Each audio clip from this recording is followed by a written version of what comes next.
Describing Labor as the enemy in the bush. Hundreds gathered in Dubbo to hear leader Troy Grant and Premier Mike Baird urge voters to stay away from Labor. Election promises were laid on as the Nationals have $6 billion to play with from electricity privatisation.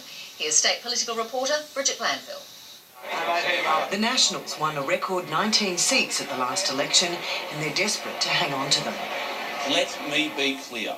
Labor is the enemy of regional New South Wales and the enemy is at our gates. To keep the enemy out, the Nationals have promised to replace the state's fleet of country XBT trains, establish a regional education hub in Queanbeyan and spend $25 million on removing mobile phone black spots in the bush. The Commonwealth Department of Communications lists 1,822 mobile phone black spots in New South Wales. I reckon I could name most of them. Electricity privatisation is a worry for some Nationals voters. But under the current 49% lease arrangement, regional power provider Essential Energy isn't being sold. Today, the Nationals promise that won't change. The Nationals' position is clear. Essential Energy will remain 100% in public hands. That is not negotiable. Here in Dubbo, the Nationals are the favourite party. Leader Troy Grant holds the seat with a margin of 31%.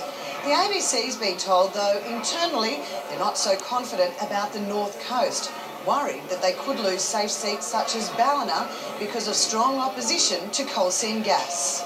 Mike Baird was also in Dubbo targeting law and order. The coalition will triple the number of roadside drug tests. Anyone who is reckless enough to get behind a wheel and decide that they want to drive, well, that is not acceptable. Luke Foley is also cracking down on crime, adding 480 officers over 4 years. The cost, $54.6 million for salary-related costs. With less than 2 weeks to polling day, there'll be plenty more promises to come. Bridget Glanville, ABC News, Dubbo. Well, the Nats should be sitting pretty here on the North Coast. They hold 3 seats by margins of more than 20%. But as you just heard, there is an elephant in the room, and that's coal seam gas. It's an issue that's dividing many of the party's grassroots supporters, and local MPs are anxious as to how the issue will play out on polling day. The signs are there for everyone to see. There are unanswered questions about the gas industry in the Northern Rivers, and CSG could spell trouble for the Nationals at this month's state election. Genuine fear. And last week, some frustrated farmers employed some none too subtle symbolism, dumping cow manure outside the local MP's office. Sadly, the Nationals have abandoned the country people. The anti-CSG movement has produced some strange political bedfellows, highlighted when thousands of protesters marched through the streets of Lismore in November. And CSG exploration has torn the fabric of even close-knit communities apart. We do definitely believe in this industry. And yes, there's definitely been relationships, friendships of 50 years in some cases that are, they're lost. When fifth-generation farmer Peter Graham invited Metgasco's drilling rig onto his property at Bentley, his neighbours invited a local protest group to set up camp. It became a flashpoint for the anti-CSG movement.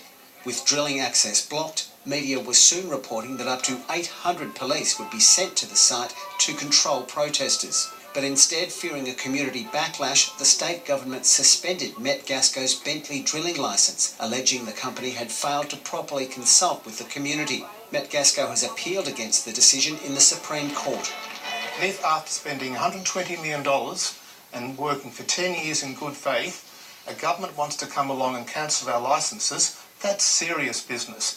If they want to do that, then they should be looking at serious compensation. So how is the CSG backlash reshaping the region's political landscape? On paper, 3 local seats are classified as very safe National Party seats, with margins of more than 20%. But those figures may be misleading.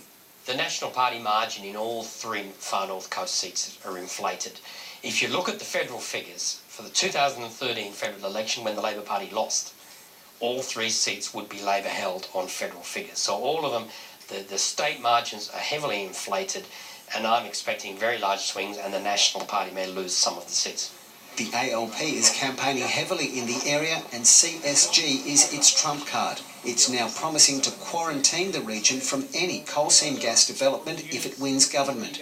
The agricultural produce are all derived from the clean, green nature of the northern rivers. There's too much at stake.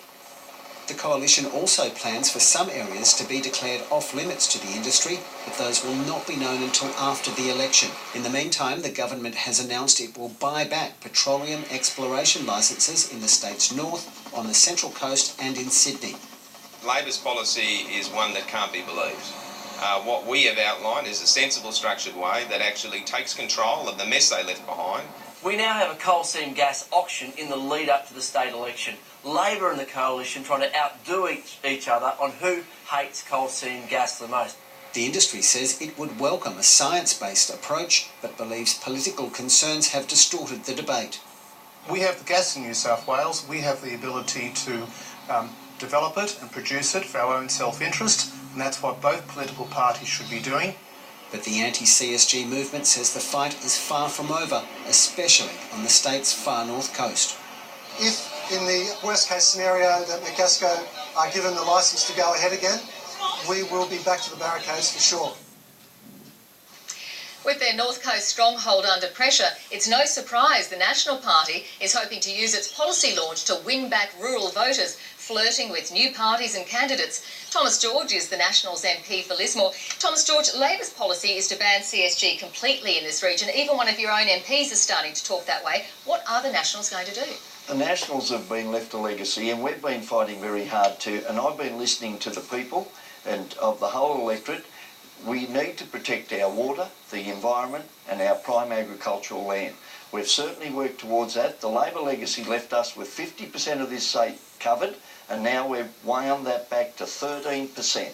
And we have certainly worked, our action plan is working, and we will continue to listen to the community and take this plan forward. You have nonetheless got a lot of very angry farmers up here. They're traditionally National voters. Are you worried this issue might cost you your seat? Yeah, I'm very worried because there is no such thing as a safe seat in politics. And yes, the farmers have had their say, and I was disappointed the other day. They turned up to my office and provided some manure, and being an old Boy Scout, I certainly got prepared today and went and bought a shovel, so I'm there next time when they do come back. But it is of concern, and I've been listening, just like every other National Party has been in this area. We will left a legacy, and we will continue to work with the community, work with the government, and make the Minister aware of the problems and to overcome this problem. Thomas George, thanks for joining us on the 7 o'clock news. My pleasure, and thanks for coming to Lismore.